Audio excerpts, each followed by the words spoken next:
And good evening, everybody, and welcome to another session of Isles Talk. Gary Harding here with you, along with Joe Panarese and a longtime friend, John Panarese. Good evening, gentlemen. Good evening.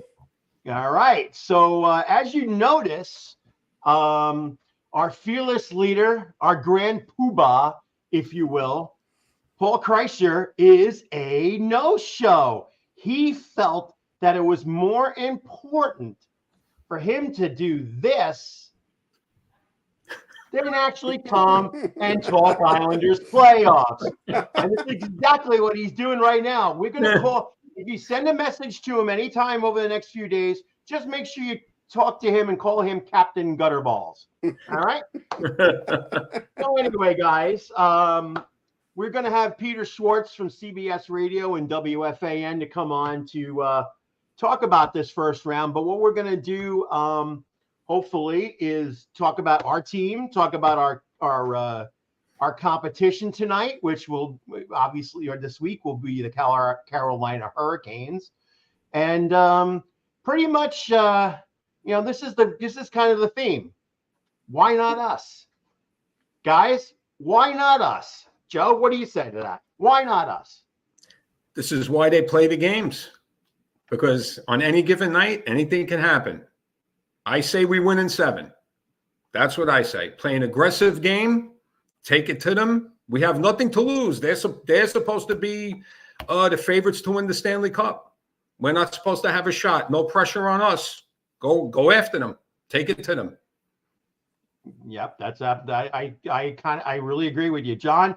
But again, those of you who don't know John, John and I were the original writers for Eyes on Isles, and then went into Isles Talk. And John was also my broadcast partner on WGBB Radio for 7 years. So this man is a plethora of knowledge. And John, it's been a long time since we had you on the show.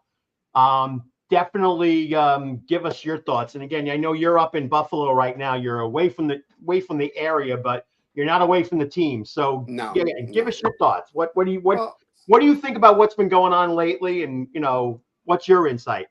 I agree with Joe in that not having pressure. I think that we're in a good position coming in like this. I mean, let's face it, 2 or 3 weeks ago, everybody had us dead, including me. I'm not going to deny that I told fellow fans that I thought we were just done a few weeks back. But somehow they turned on the switch.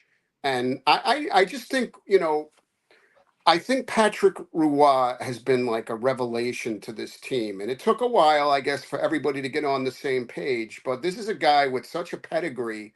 And I think that his presence as a coach and mentor to some of these guys is going to make a big difference, because Carolina really did not have a lot of pressure making the playoffs other than, what was going to happen with the President's Trophy type of thing. But I am not going to be surprised at all if the Islanders take this in 6 or 7. I mean, I just think that the Islanders, the way they're playing now, they did not back into the playoffs as has, happened a couple of times in the past. This is a team that's been really, for the lack of a better way of saying it, is firing on all cylinders right now. And you're getting scoring, you're getting good goaltending, and you're getting defense, something that we missed so many times throughout the course of the season. And somehow they righted the ship at the right time. And I'm going in with a lot of positive vibes. I don't know why. I got the feeling that they're going to surprise a lot of people. No, that sounds good. That sounds good to me, John. But we got our guest here, and I want to bring him on. Again, those of you who watch CWFAN and CBS Sports Radio, we got Peter Schwartz on.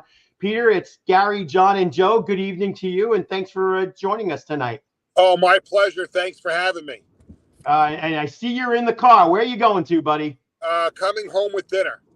Ah, very nice. Very nice. So, Peter, I made a tweet about 3 weeks ago saying we were done like dinner. What did you think at around the 10-game mark? And what surprised you the most, basically in this last stretch? For most of the season, I still always was confident that the Islanders were gonna make the playoffs. That confidence waned a little bit right before those last couple of weeks. And it just you saw them really start to do the things that had made them successful in the past. And even today, I was talking to Hudson Fashing today, and he told me that it took a while for them to get used to what Patrick Waugh wanted from them. And I think you really started to see that in the last 10 games. You saw them blocking shots. You saw them playing a little crisper in their own end. Now there's still the breakdowns that you see from time to time, and the power play still has to get on track. But I think they started to do the things that help you win hockey games. So I think once they moved back into the playoff spot, I thought they were in good shape. I didn't think they were going to let it go. But there was a point where, like you guys, I thought that they were dead, and somehow that veteran group got everything back together, and they made this run. Now, whether they're playing well enough to beat a team like Carolina, I don't know, but at least they have a puncher's chance of making this a series. So, Peter, you were at practice. I know I heard from Patrick Waugh, there was a quote out there that Dobson is healthy, good to go. Was there any word on JG Pageau? Well, Pageau was not at practice. He was not out there, before practice officially starts. So usually you see guys skating on their own, or maybe after practice they're skating on their own. We did not see him today, and Patrick said he would go still day to day. Now, the big thing will be if he makes the trip to Carolina, then I don't think we'll see him tomorrow. But if he makes the trip to Carolina, that would indicate that there's probably a chance he could play in game 2. But again, the Islanders are keeping everything close to the vest, and we just won't know. But obviously, getting Noah Dobson back is tremendous news, and we'll have to just see what happens with Pageau. If he can't go, it's obviously a big loss, for the Islanders in an area really where they have a chance to be competitive, and that's face-offs and scrappy play and things that Pageau brings to the table. But this is a group that has survived various injuries throughout the course of the season. So I don't think they would ever use it as a crutch or an excuse if things don't go well. Oh.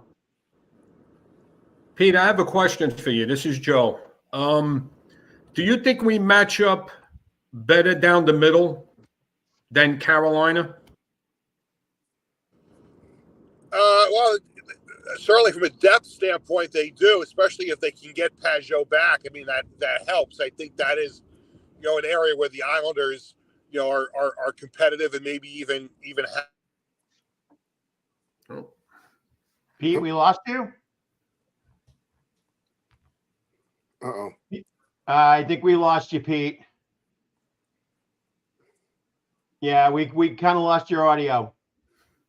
All right, if you can get back in, come back in, Pete. We're going to take you off right now because we can't hear you.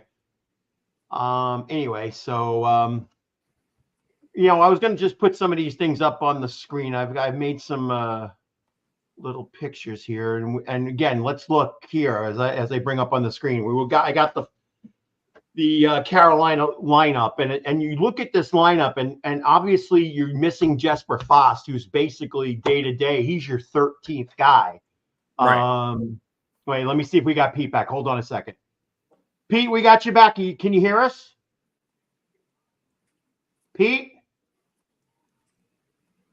No, we lost him. Yeah, his Bluetooth might have went down. Yeah, it might have went down.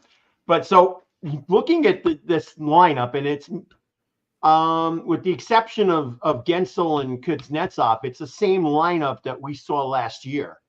And I think, Carolina to me was one of the teams that made the biggest splash, especially with Jake Gensel. I mean, that was an amazing deal. Right. I mean, the situation with us, I think our good thing, if you will, is that I think we hang on 1 and 2, but the problem is 3 and 4 is the big thing. And you miss with missing Pageau, who's such a key face-off guy, a guy that does everything. He's not, he's a $5 million player. He's not the kind of person that you think would make that kind of money, but he does everything you want him to do. Right. And he's got that playoff, history of always seeming to step up in the playoffs. Right. 4 goals. Remember, 4 goals right. against the Rangers when he played for Ottawa. Right. He Right. plays bigger than his size. Right. That's what I like about some of these guys, especially in playoff time. You need guys that want to be above themselves, and he shows just that. But the thing that always bothered me, with Carolina more is the defense. Mm-hmm. I mean, you've got a $7 million guy right now on your third pair. Yep. Dmitry Orlov has got some experiences, won a cup. Right. So, put him on with this crew. That's a big thing right now. That makes a pretty interesting problem for the Islanders. And, that's, to me, that concerns me more than the forwards. What do you think, Joe? Well, I think Horvat, Barzal, and Casey are going to see a lot of that top pairing. Svechnikov and Aho. Yeah. They're gonna see a lot of that top pairing. So, listen, if our top line could use its speed and take advantage and keep the puck down low and work the boards, I mean, you got to slow Carolina down. Yeah, that's the key. Especially their top line. Their top line could fly. I mean, that line flies, but you got to grind them down. I mean, we have to play our type of game along the boards, grind them down, keep the puck down low in their zone, get the defenseman to pitch in, take shots from the point, and play our game. If we get into an end-to-end game with them, which usually against Carolina it's not, but if we get into an end-to-end skating game, we're not going to be in that series long. Yeah, no. Yeah, for sure. And this guy, Chris, I think has been smoking too much weed right now. But that comment of generational talent. I mean, Engvall played well, but come on, guys. Get a little crazy here. And, I will say, as my friend Mike says here, we definitely, again, Pajot gets all my respect for what he did with Montreal on Gallagher. I mean, absolutely. Oh, yeah. That's the type of guy we're talking about, because he will go in and step up for his teammates big time. So I really like that. But as we talked about the Hurricanes side, let's again, for all of us that know it, let's just put up our side. And again, I copied this off something as of today, and obviously it's probably destined to change because JG's in here. So probably looking at this list, you'd slide Homer in there and move Lee probably, or Engvall to center on the third line. I mean, again, do you think Fasching belongs up with Nelson and Palmieri, or do you put Homer there? What's your thoughts on that?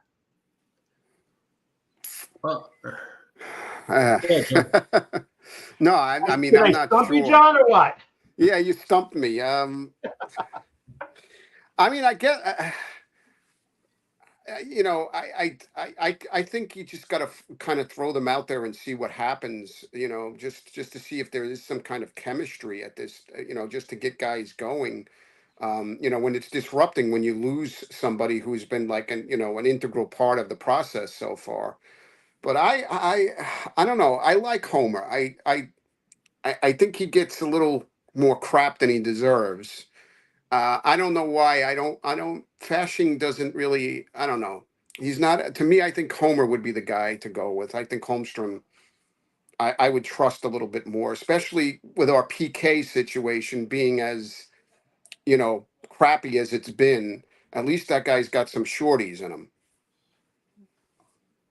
Fair, good point, John. I agree with him. I agree with everything he just said. Everything. I wouldn't. That's why John makes the big bucks. Exactly. Well, let me tell you. I want to throw when you had the players up there just now. Mm-hmm. I have a feeling our fourth line is going to do damage in this series. I think McLean added new life to that line. He certainly did. He's been flying. He's all over the ice. And I have a feeling if that fourth line could play their game, I really think that they're gonna they could be a difference maker in this series. Yeah, I that's a good point because I think there's all this talk about Martin and Clutterbuck not being around next season or whatever, and maybe they're going to make a statement. And that's why I'm kind of glad that they didn't. Somebody mentioned about the fact that they or actually it was Paul. It was Gutterball Paul mentioned that he thought that the Islanders should have put them out to begin, out in the beginning, the line of Casey and Martin and Clutterbuck, and put them out there and give them like a like a little thank you or whatever. But you know what? They're still playing. Why do that? Right. I mean, come on, Paul. What are you trying to say here? Sorry, got to do this again. Well, well, in all fairness to Gutterball Paul, I Trotz used to throw them out to start a period just to like get a little tenderization going, throw the body on their top line or whatever. And I tell you the truth, I would like to see Wah do that too. Throw them out there, let them bang up their top line, send them a message that they're going to be in a rough series, and this is what they're going to get a taste of for the next 7 games or whatever it takes to beat them. Beat them up a little bit. I mean, this series we have to be aggressive. Yeah, they got to be physical. Yeah, you got to lay out the body on these guys. You know, because you got to remember the Carolina Hurricanes are one of those kind of teams, and I think we saw it in one of the first road games of the season where they had like 90-something shot attempts as opposed to 30 that we had. Mm-hmm. So they're gonna do whatever they can do, and they shoot from anywhere. Yeah, they'll shoot from behind their own net if they have to. Right. So you've gotta come out and pound them. Again, as I say, once I say it 1,000 times, set the tone. If it's even if McLean has moved up to the third line, as somebody said here, I really think they've got to. All these lines have got to put some physicality on them because they are a very fast team. And there are a couple of big guys, but I think the Islanders are even a little bigger of a team. And Carolina gets frustrated when they've got to be physical. We all know that when we saw it in game 4 of the play or game 3 of the playoffs, when at the end when I think it was Pajot that knocked Nosen into their own bench. Yeah, those things happen, and when you bang physical with these guys. That's the way it's going to go. Yeah, and then you're going to get Brenda Moore whining and complaining. Well, yeah, we all know about that, right? Yeah. We all know about that. But listening on this, Casey getting 20 minutes rather than 12. You know what? It took him 11 years, but he's at that point. And everybody went crazy when they said, "Why are you putting Casey on the first line?" He's done really well. Yeah, he definitely. But again, he's that type of a player that'll go into any situation and do what he has to do. But again, John, I agree with Chris here. Yeah, your brother just mentioned the Islanders have to endure the first 10 minutes. Carolina will come out, and yeah, they're gonna come out because you got to remember in the back of their minds they've been put as the Stanley Cup contenders. They are. A lot of the NHL pundits have put them up in the top, not the Rangers, not the Dallas Stars, but them, the Carolina Hurricanes. I think Vegas, they are the front runners. Yes. So there is a lot on them right now. I like that. Oh, yeah. Like I said, I like playing from the position that we're in because as Joe said earlier, it's no pressure. They're the team they gotta represent what everybody's saying they are. We're just an afterthought. And I think that really puts us in an advantage. And just hopefully the guys see it the same way as we do. But to me, that's what I think. Chris, unfortunately, I have to respectfully disagree with you on this because Freddie Anderson has been a monster since he's come back. I think it's like 12-2-1 since he's come back into the lineup. If it was 2 months earlier in the season with Ranta and Kochekov and the revolving door of goaltenders, I think you'd have an absolute total point. But right now, their goaltending has been their stalwart. He's playing just as well as Varlamov, if not better. So that's the only thing I'm concerned about. No, but we're saying that we think they have to come out often hitting a lot, Mike. That's what I think. They set the tone. You've got to be aggressive with these guys. Yeah, you got to go after them. They're going to try to shoot from every possible place. You know, and true, Randy, it is kind of a similar game, but I think being that they're a bigger team, you know, that's going to be an advantage to them. But, you know, we all got to think about now the little problem that the Islanders have. And as Paul mentioned it all year long, I think we led the league in stupid penalties. Yes. And that's going to be our problem right there. And if we get Wes McCauley calling a game, I'm going to throw a beer bottle at him anyway, because he's horrible. He was horrible the other night in the Pittsburgh game. I just I kind of lost my mind. But you know, that's their problem. You know, playoffs is a different thing. And they're Carolina's top 10 power play, #1 penalty kill.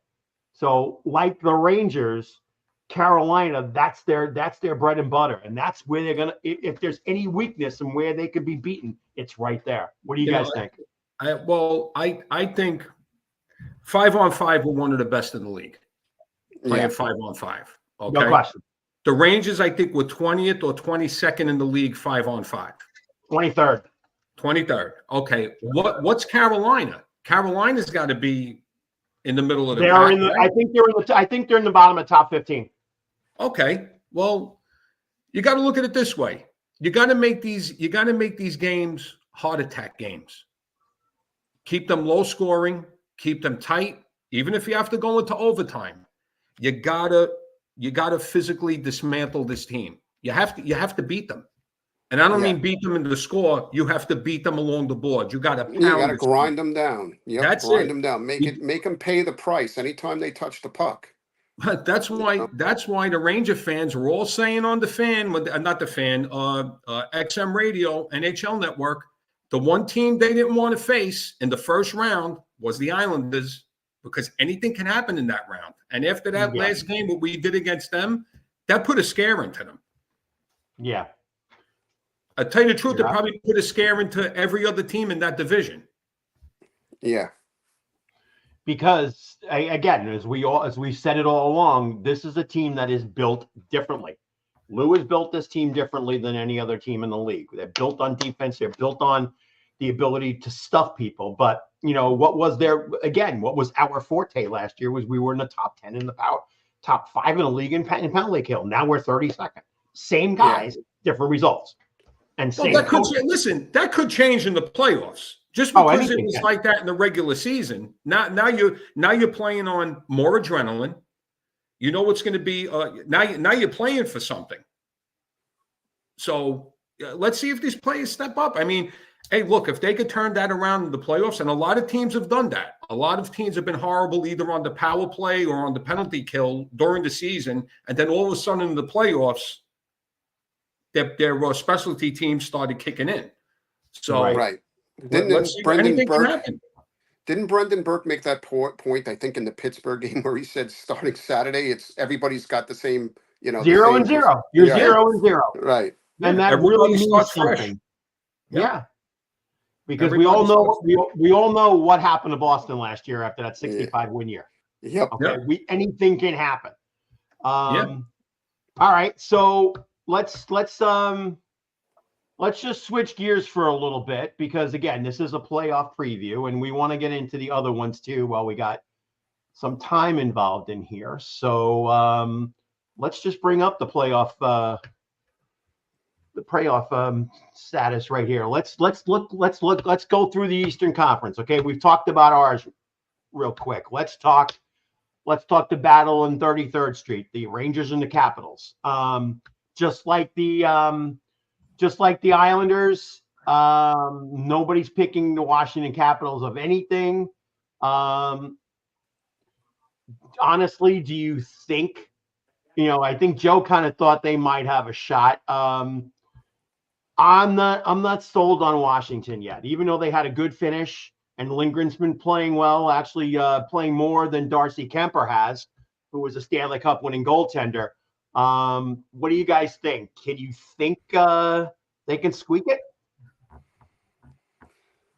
I think I think, again, it's kind of a similar situation with the Islanders kind of coming into the playoffs firing on all cylinders. I think between the Capitals and the Rangers, I think the Rangers really didn't come in with the head of steam in the same way that the Capitals have coming in. I mean, I guess from the perspective of, I guess, just from a pure hockey standpoint, I can't see the Capitals upsetting the Rangers. But at the same token, I would not be shocked. I would not be shocked if the Capitals take that in 6 or 7. Mm-hmm. Wow. Yeah, well, your brother just said that he's looking for John Druce to come back for the Capitals, which would be a nice thing.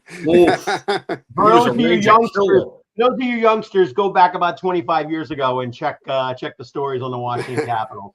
He was a one-man wrecking crew against Yes, the Rangers. He was. Oh my God, yeah. I think exactly the same thing Mike is here. I really think the key to the Washington being successful is exactly the same thing what the Islanders have to do to Carolina. Bang, bang, and while you're at it, bang some more. Yep. Because despite the fact that the Rangers are a 23rd 5-on-5 team, they're not as big other than Rempe, who I don't know is going to get any playing time. Who knows about him? They're not that big of a team. And Washington's got a bunch of guys that are, I think, playing their rear ends off. And I think if you go and bruise these guys, you can hurt them. Same way that Florida did to Boston. You really have to, again, set the tone with these guys. And, the Rangers are vulnerable. There's no question about it. And if I was Peter Laviolette, and I know Peter Laviolette has had unbelievable success with first-year teams in the NHL, his first year coaching for a team in the NHL, he's got to make sure he doesn't make those same mistakes, and taking teams too lightly, because that's the only time that he has trouble. Right. Of course, with the loss in the last game, and Boston basically slumping in, they get the Toronto Maple Leafs, and I think that Toronto really probably wanted to play Florida, but they get their old nemesis. Do you see Boston turning back? I don't know. To me, I think that's going to be the nastiest series of all 8. Yeah, absolutely. Especially after what happened earlier in the season. If you remember the whole incident with the little ball of hate. Basically mocking the whole Toronto bench, and nobody stepping up on Toronto to make a statement back.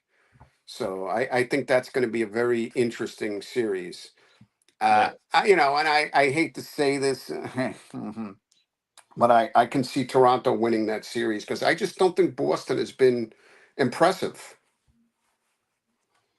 Yeah, well, no, we got up here, John, saying somebody read somewhere down the Leafs haven't beat the Bruins in a playoff series since 1959.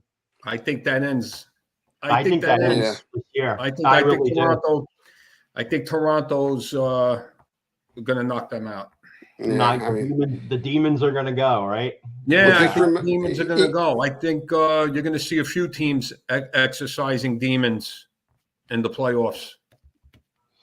Yeah, and as I said, I thought the Boston Toronto series was going to be the nastiest, and I think going to be 1B is going to look at the Battle of Florida.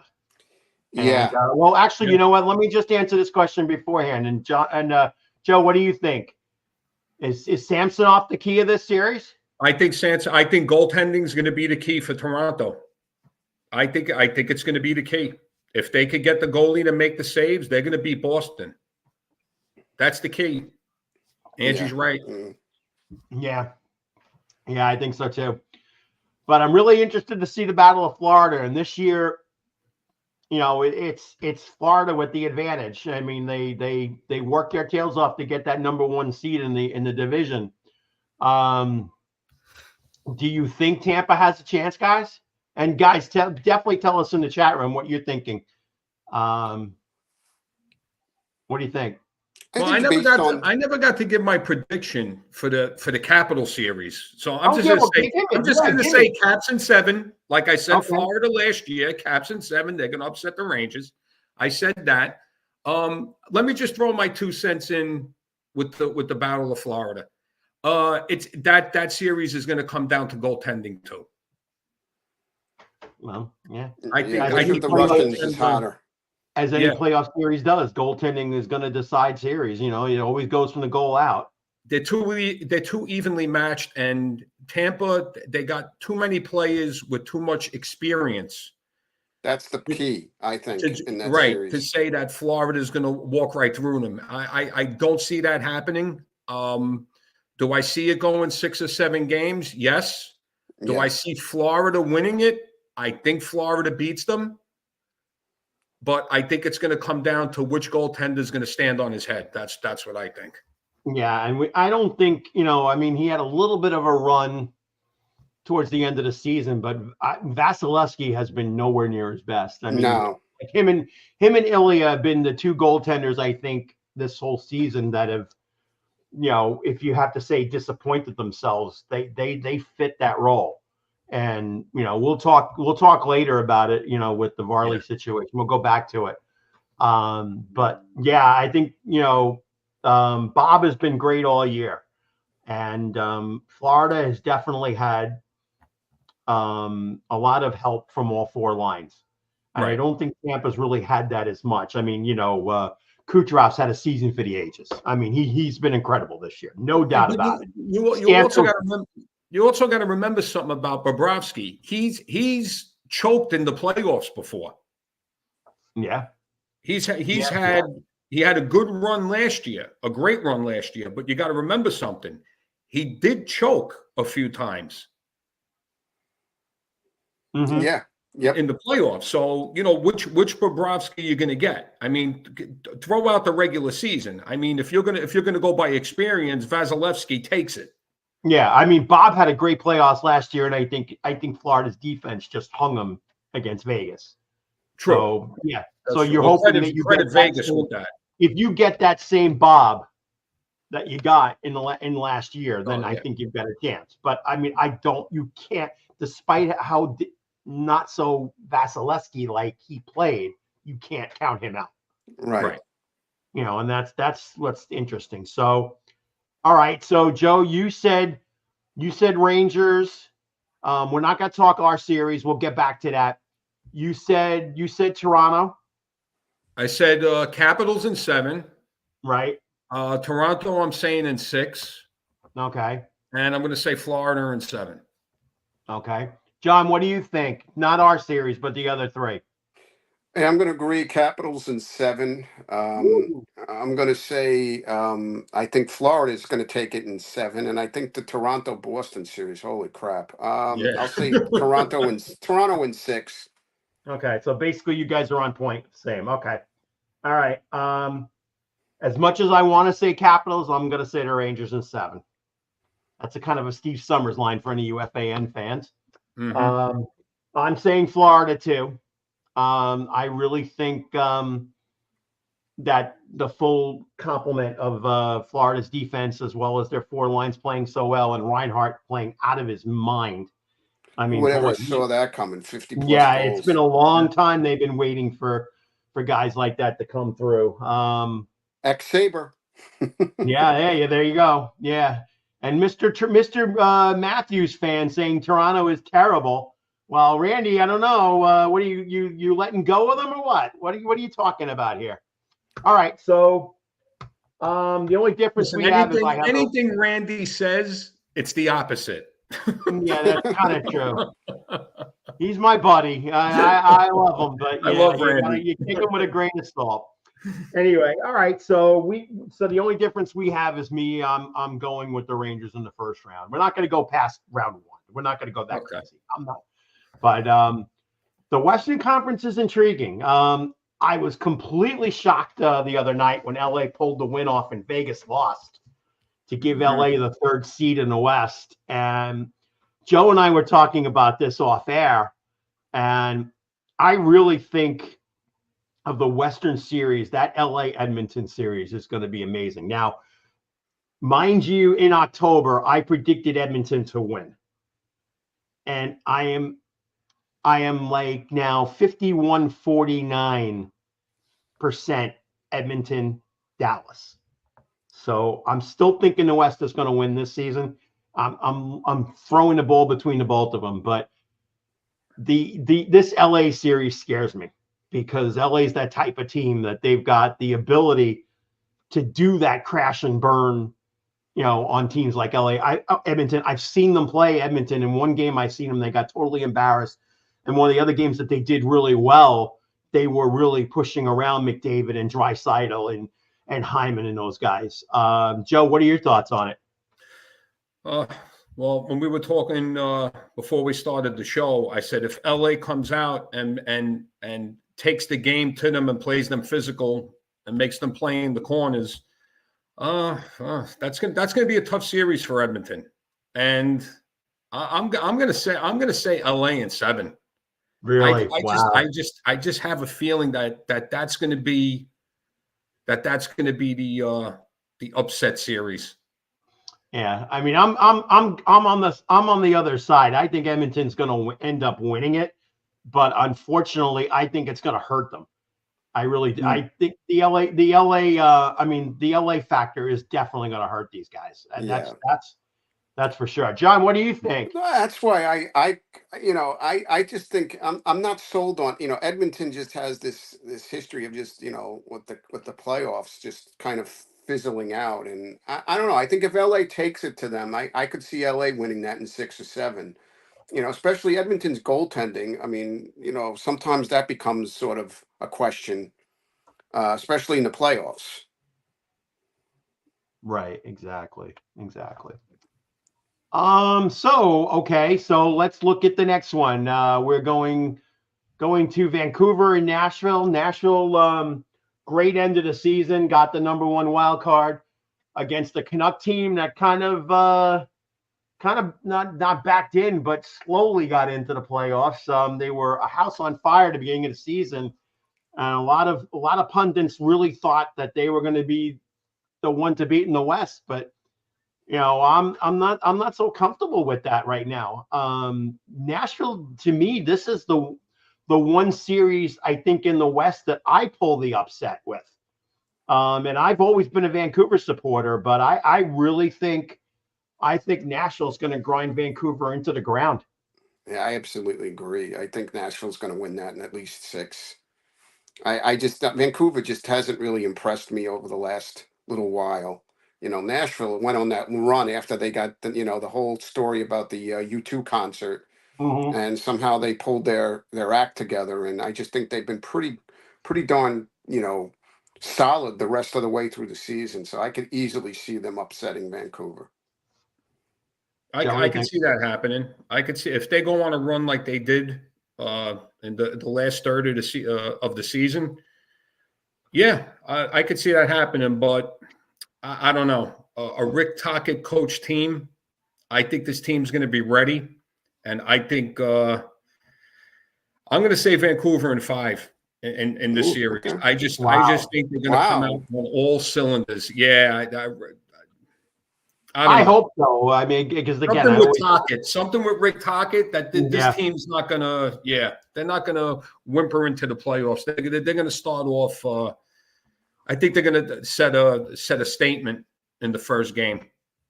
Well, I think you and Rick Tocchet were separated at birth, Joe.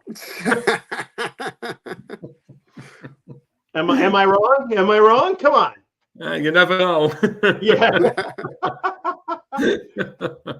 We're built the same. Yeah, exactly. But the next one, we're going to go into the Central Division right now. This is the one that if you told me the matchup was happening in January, I would have been saying the exact opposite of what I'm going to say right now. And Joe, again, you and I talked about this before we were on the show, but Winnipeg scares me big time. Another all-cylinder team. and somebody just comment, and again, we got the comment, Georgiev and Colorado has not been well. Their goaltending is going to kill them. Despite the power that you have from McKinnon and Makar and the rest of the guys. I really, really, really, really think that Winnipeg is going to be the thorn in a lot of teams. Like I said, as much as I want to see either Edmonton or Dallas, but Winnipeg right now to me is playing like the best team in the conference, bar none. And again, as we always say, goaltending wins playoffs. Yep, absolutely. And they roll 4 lines. They could play any type of game you want to play. You want to skate, they'll skate with you. You want to bang, they're going to play a physical game. And like you said, the goaltending is what's going to come down to this series too. I mean, it's not going to be an easy series, but I could see Winnipeg winning in 6. I could see them winning this in 6. They're just too much of a complete team. They're like Carolina. They were a complete team. Yep. But it's going to come down to, the goaltender that you're up against. And, what's his name? Georgiev, whatever you call him. Yeah.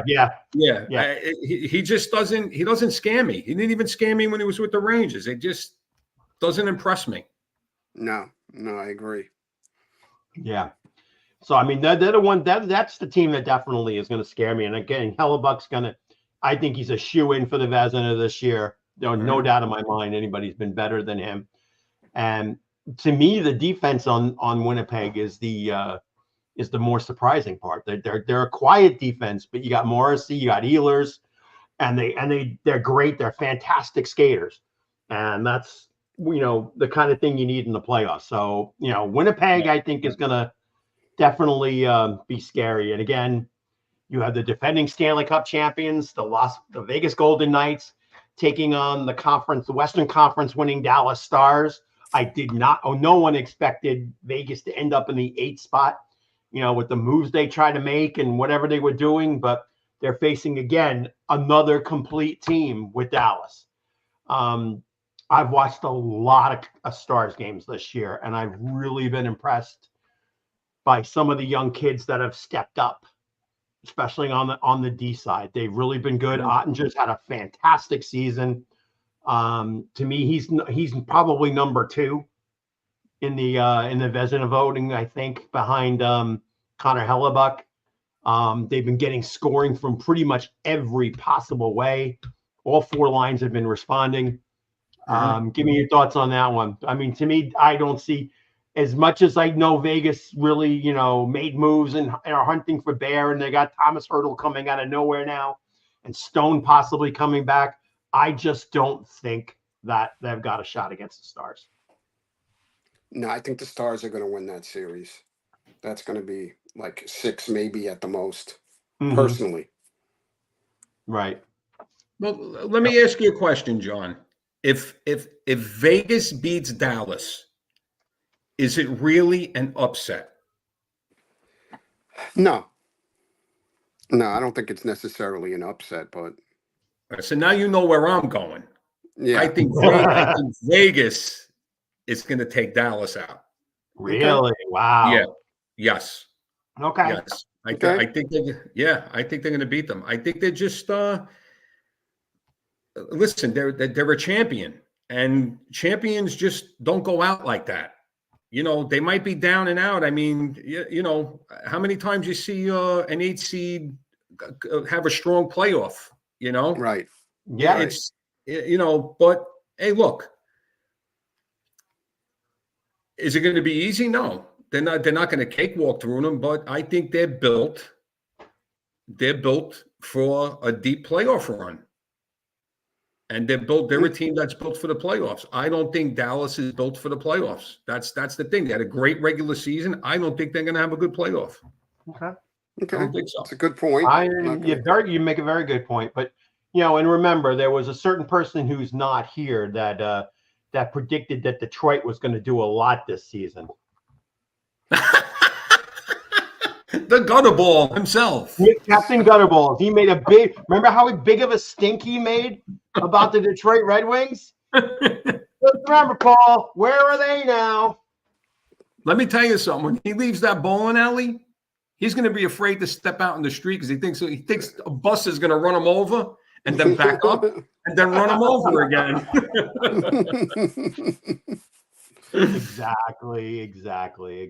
So let's just before we get to water cooler talk, let's just go back and talk about us again and say why not us. All right, we didn't talk about the numbers that we were thinking for for us in the playoffs. But John, we'll start with you.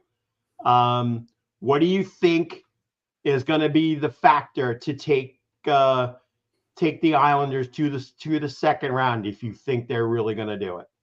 I think what we talked about earlier. I think it's the idea. Well, I think it's two things. I think it's going to be the physicality, and I think getting their specialty teams to actually function at least decently well. I think those are the two factors that if they can pull that off, if they can come out and play every single game as with the desperation as if it's a game 7, and they manage to actually put a couple of power play goals in when they need them, and they can kill and keep Carolina off the board. I think that's going to be the route that we will win. And obviously, if Varley steps up and is just totally the Varley who of the past, Mm-hmm. Now, let me ask you this. Do you think that Patrick would kind of switch up games? I mean, I know we're hearing in Boston that I think they're still going to do the Swayman Olmark, every other game situation. Do you think that if, say, Varley doesn't have good game 1, do you see Sorokin coming in game 2, or do you think you give him the pass due to the free pass, I should say, due to the last 9 games that Varley's played? I could see him just sticking with Varley until Varley basically just shows that he doesn't have it. And I hate to say that because, I'm a big Sorokin fan. I mean, I just love the guy and what he's did last season in particular. And I hate to see the fact that, he's not the quote unquote number 1. But by the same token, I have all the respect and admiration for Varley. So I say give the ball to Varley because he has, realistically been the better of the tandem, especially over the last while. I don't know what happened to Sorokin, what he's not doing well. I mean, I've heard them talk about the broadcast about he's not, what they call the 7-hole problem is I think I heard people refer to it as. Yeah. And I just think that if Varley can just keep it going, I could see Rual riding him, and and I could see him taking us. I don't see any problem with him taking us to the next round. Okay. All right. So last question for me to you on this, and then give me your prediction. Finish the sentence. The biggest surprise that would make the Islanders win this series is a great PK. That's perfect, succinct and to the point. Okay. So your gut is saying what? Islanders in 7. Okay. Joe, I put it to you. Same questions. Okay. Let's start with Varley. If he's losing the first game by a goal, say in overtime or 2-1, whatever, on a bad turnover or something, you can't punish him for it. You have to stay with him. I mean, if he gets blown out in the first game, 3-1, 4-1, whatever, yeah, do you go to Sorokin? Yeah, why not? Maybe Varley was off, whatever. But if he's on, if he loses the opening game by 1 goal, you can't take him out. You can't. He's got to start game 2, especially if it's a tight game, a 2-1 game, 1-0 game. You got to keep him in there. So that sentence I gave to John, the biggest surprise for the Islanders that would allow them to win the first round series is, and give me a different answer. Production from the third line. I think our second and third lines We have to shut down their top line. But if our second and third line, and I'm going to say the third line, if they could produce going up against Carolina's, they'll probably be going up against Carolina's second line. So if they could produce, that wins us the series in 7. Okay. You say Islanders in 7. Okay. Yes. Okay. I definitely, and again, I've been saying it all along regarding Sorokin. I just and seeing games and in my spot where I'm behind the net and a little farther up in the 300s, I kind of see, especially in high danger situations. And I hope I'm wrong, but my little spidey senses tell me that something hasn't been right with Ilya all year. I don't know whether it's a groin situation, whether it's a leg situation or something like that, but there's just not that speed, especially when he has to go from his left to his right. I think his right to his left has been okay, but I think it's the other way that's been an Achilles heel. I don't think it's hurt him to that level, but it's not. I think it's honestly not made him as robust as he was last year, and that's why I really think that. Again, and you would have told me this in the beginning of the season, I would have thought you were nuts. That we're counting on Varley, but Varley is such a proven pro. To me, he's got unbelievable calm demeanor for a goaltender. Mm-hmm. Usually goaltenders are wacky. We all know that, and obviously the Russian goaltenders don't follow the same guidelines as the North American goaltenders. But he just, to me, he's so efficient. He makes saves with very little movement, and I think that's an important factor. I mean, because Ilya can give you the unbelievable crazy saves, but and as Chris says, he makes highlight real saves and lets the easy ones in. Yeah, And, that's like the that's been 7-hole his problem. problem. I mean, he's made some great ones, but there's some totally simple things that's hurt him. So, I think we're going to have to ride Varley as much as possible. And unless he gets hurt or something like that, I don't think it's going to change. But to me, I say the secret sauce that's going to make the Islanders get through. I know you said the penalty killing, and that is a factor that we do better on the penalty kill. But I really think the power play is even more important in this case. Especially in the last 10 games of the season. What do we go on, like on a 9% clip? Yeah. I think. I really think that is going to help them because Carolina is up there, I believe, in penalties. They're not they're also good in the stupid penalty category. So I think we've got the over aggressiveness of us, the over aggressiveness without being crazy, I think will allow us to get more on the power play. And I think the power play's got to be a factor. And I have never, ever, ever been a fan of 4 forwards and 1 defenseman on the power play. I still believe it should be a 3 and 2. Yep. So do I. And I think the biggest secret sauce on that, and again, to me, he's been the most surprising Islander. And he hasn't played all year as an Islander. To me, he's still the most surprising Islander is Mike Riley. Oh yeah, Mike absolutely. Riley That was is a steal. amazing. That was a steal. Again, Nick Leddy-like in the fact that he takes 3 strides and he's gone from right from goal line to center line. I love that. I love that deceptive speed. And when he's bringing it up on the power play, it makes the forwards take notice, and he can fly right by them. And I like that. And I think that's going to be a factor. And again, you're dealing with the number 1 penalty kill in Carolina. They've taken a lot of penalties, but they're still number 1 in the league. But I think they can be beaten. I think speed can beat them in this case. You have to be aggressive with Carolina and all other assets of the game. but speed on the power play can hurt him. And that's where I think that's going to be. I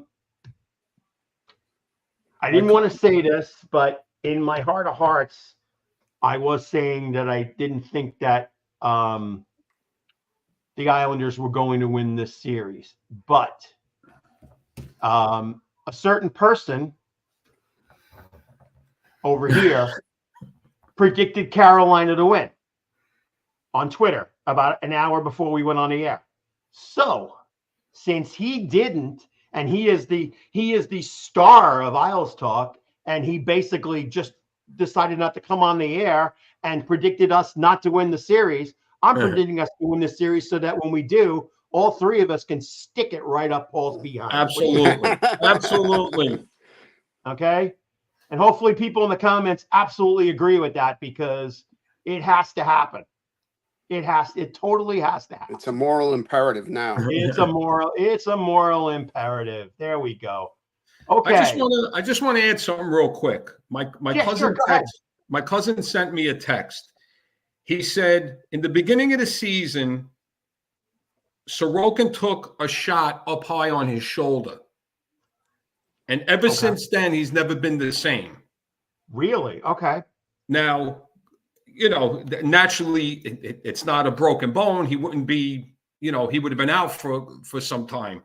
Could it have been a deep bruise to a muscle or something? But I can't see that really affecting a goalie unless, if it's his glove side or his blocker that he's not getting up high enough. But, yeah, I would like to look and see where most of his goals were given up this year, Sorokin. Yeah. If it was the one hole or the 3 hole. Yeah, but it's been all over. I mean, it's crazy. It's the simple goals that have killed me. Even Claire mentioned, that's something he should have stopped, and she's right. But let's get the water cooler talk here, guys. What are your thoughts? What are your, things? I love this comment right here. Shove it right up Paul's poop. I'm not going to hear the end of it from him. Tell us what you really think about Paul. You really But okay, so all right. So obviously tomorrow night at 5:00. Remember, folks, all of the Islander games are going to be on MSG Network. It is on TBS for those of you that are not in the area, so at least you can see it. But Brendan did announce that he will be doing every single Islander game that they've made. TNT made the schedule effective enough so he won't miss any time, which is great. Yeah, excellent. Definitely. Yeah. Let's see. Pushing a car together. Okay. Here's a good question. What do you think? How bad will Paj being injured hurt us? Paj is so effective in all 3 areas of the game. Actually 4: offense, defense, penalty killing, power play. He's great on faceoffs, 55.4%. That's important. He's bigger than his size, and you need guys like that in the playoffs. You need guys that are going to fit that mold. Yeah, no, it's going to be a loss. I mean, that's hopefully it's not a long-term thing. Hopefully, he comes back early in the series, but missing him, yeah, absolutely. Yeah. The face-offs alone. Yep. Yeah, the face-offs are crucial. I mean, we haven't, Casey hasn't had the face-off year that he normally has. If Pajot doesn't play, who do you want? Wally for Fasching? Do you want Wally for Fasching? You know what? That's a difficult question. Wally's only missed 24 games. So obviously he's not in shape. I don't think you're going to put Wally in the lineup at this point. No, I don't think so. Fasching's played enough. Homer's played enough, and they've defined their roles and they've been effective. Even though it was wasn't a necessary game on Wednesday night.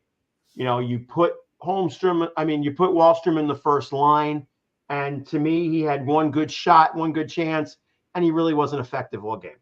No, it Right. was kind of Again, his brain is definitely a problem right now, and I think maybe a better off season and all those things, that could be a help. But right now, you need the guys that are going to give you the most that they're going to be able to give, and right now it's Fasching over Wallstrom. Do you think Waz intensity will have a more positive impact than Lane Lambert's? Do you think? yeah, It has. definitely. Yeah. I think it's amazing. And again, if you can, definitely read some of the articles about Patrick Waugh, not from our friends Andrew Gross and Ethan Sears and the guys, from here. Read the out of town articles on Patrick Waugh, and you really find out what other people think about him. Because believe me, nobody had any chance of us getting there when Lane Lambert was fired. Even though Patrick came in and he's had a pedigree and he's had a history, nobody thought we were making the playoffs. And we did it. Same lineup. Patrick's got these guys believing in, hellfire and brimstone, so I think that's going to be, a definite help. Who's going to go on 3C if JGP can't go? It would be Anders. Anders would be your center. He can slip in there, and he's not a bad center. Yeah, he's won his face-offs. I know somebody said that they put McLean up there. That's possible, but you're not going to put Homer with Clutterbuck and Martin or Fasching because they're not centers. No, yeah. So you got to put Lee in there. You can move Barzy around. You can move Nelly around, but I think I don't think there'll be a problem with that. They'll be able to go around. No bench penalties, break out, avoid the penalties, and chasing the puck till period end. Yeah, and we've got to get out of the fact, even though we're behind. Does anybody think that dumping the puck as much as the Islanders do sometimes just kills you? Yes. That just sometimes drives me insane. It really does. Yeah. No, it doesn't. It doesn't amount to stuff half the time, other than the puck coming back into our end. Randy, I assume you're talking about Carolina's Sebastian Aho, and I think our Sebastian Aho's got that job. Aho's going to beat Aho, and we're going to see how many times the play-by-play announcer on national television screw that one up. That's always funny when they have to do it. The Islanders Sebastian Aho, the Carolina Sebastian Aho. Will Brock Bowe or Palmieri have the most goals against the Canes? In light of my friends in Section 316, I'm going to say Palmieri just so I can tick them off, because I got a guy that's at 2 rows behind me that keeps calling Mr. Palmieri every bad word in creation. Why? He can't stand him. He thinks he's a $5 million piece of waste. 30 goals? 30 goals is a piece of waste. Exactly. What's 30, okay? I like that people. piece of waste then. 40 players in the National Hockey League this year scored 30 goals or more, and we have 3 of them. Right. Mm-hmm. We have 3 of them, and that's the thing. The people, yes, we're top heavy, yes, but how many teams had 5 20-goal scorers? Right. So I think Brock is going to have a big series. I do too. I actually do too. I think he's going to show up. Well, if he keeps going the way he's played the last few games, hopefully he just stays hot, because that's the thing with Brock, man. When he is hot, everything he shoots goes in the net, and then when he's not hot, he's invisible. Who are you calling an a-ho? Nice one, Vin. I like that. And I mean, to me, when I look at Palmieri had 8 goals taken away last year due to interference or offsides or whatever. Yeah, and how Yeah, many it was cold. posts and crossbars did he hit, especially the last couple of weeks of the season? Oh yeah. Holy cow! Oh yeah. Yeah, Mhm. he's been on fire. He's been on fire, and I really like his game of late. And I like him. Whoever is the guy who doesn't like him, I think you're a moron, because I think he's just a great. I think he's a great guy and a great asset to the Islanders. He's a Long my, Island kid too. my buddy Steve, if you hear me, John's last name is Panarese. No, John, I'll make sure when I see him on Thursday for Game 3, I'll mention that to him. Okay. Just Yeah. call him the So- Tell him bread you don't. basket. The You bread don't basket. disrespect. You don't disrespect the guy from Smithtown. Okay. You just don't. Okay. Here's an interesting one, and we didn't get to talk about it earlier, but Ruslan Ishakov. I was so glad the Islanders brought him up for that last game, and obviously, it was announced for personal reasons, but Anders Lee had another baby yesterday, so that's why he was not there. Congratulations to him. He got his, Congratulations. he got his man. first son, which is Excellent. fantastic. Excellent. But Ruslan Ishakov has had a great year in the AHL. I mean, highlight reels. I mean, if anybody's not seen them, you definitely have to watch him. I mean, this kid is a smaller, wilder version of Matt Barzal. He can be. And he doesn't, I know Paul and I talked about this after the game Wednesday. Actually, I talked to him yesterday about this. He disagreed what I thought. I thought he played a great game, but then Paul was saying that Pittsburgh, I don't think, put their main guys up or didn't play him as hard as he should have. But you know what? I think that gave him a boatload of confidence. And yes, he is going to be a black ace. He is not in Bridgeport now. I did check before we went on the air that he was not in the lineup. He was not listed. So he is going to remain here.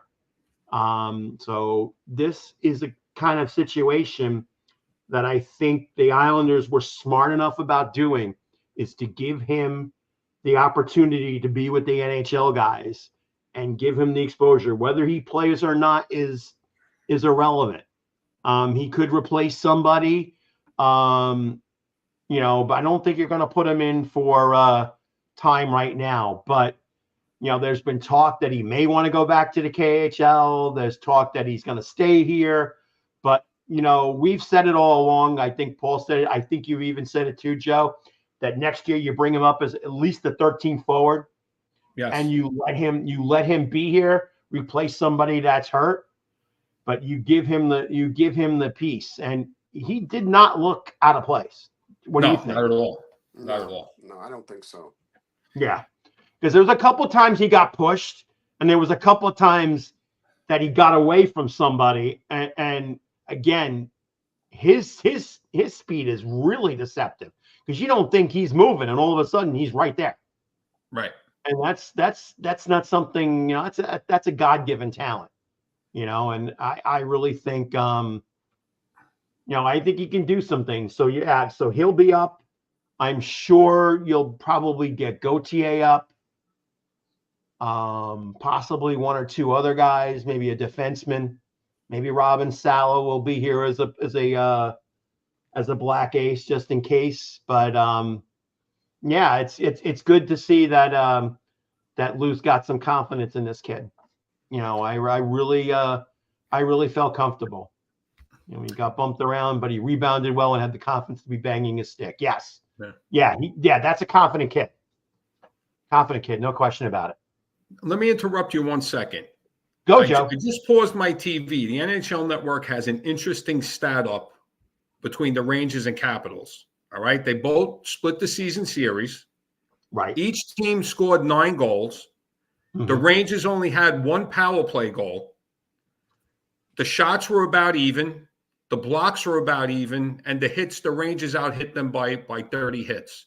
That's a tight series. That's going to be a tight series. It is. And Charlie Lindgren was I watched one of the games. He was standing on his head. And I think it's great that that he's shown the confidence, this year to overtake Darcy Kemper Didn't mean to change the subject. I just wanted, No, that's great. just No, wanted to that's bring that to light because it was very interesting. They didn't dominate them. no Right. No. one power play goal to the Rangers. That's good. Yeah. That's good. I think Washington is a mid-level power play, if I remember correctly. So yeah, that'll be great. Yeah, OT is not 4-on-4, so yeah. So that's one good thing. We don't have to deal with shootouts. Yep. Shesterkin, yeah. Well, again, he's a solid goalie. He hasn't had the most perfect of years either. He's picked up well at the end. But yeah, he's another X factor. But again, as far as the Rangers are concerned, you have a technically 3-time Stanley Cup winner in Jonathan Quick as your backup. Right. So I mean, and remember how much we were saying he's not going to do anything? Remember that, Joe? Mm-hmm. Yeah. He's had a great season. There's no question about it. There's no question about it. But it's you got to admit, I'm more excited, for this playoff season, I think, than anything, just because of the matchups. The matchups are going to be great. Matchups are awesome this year. Yeah. I mean, there's going to be a lot of nights I'm going to be sitting by the TV late watching the Western games. I can tell you that right now. Oh, yeah. Somebody upstairs may not like that, but yeah, but whatever. As long as Claire's not making comments on here, that's okay. That's an excellent point.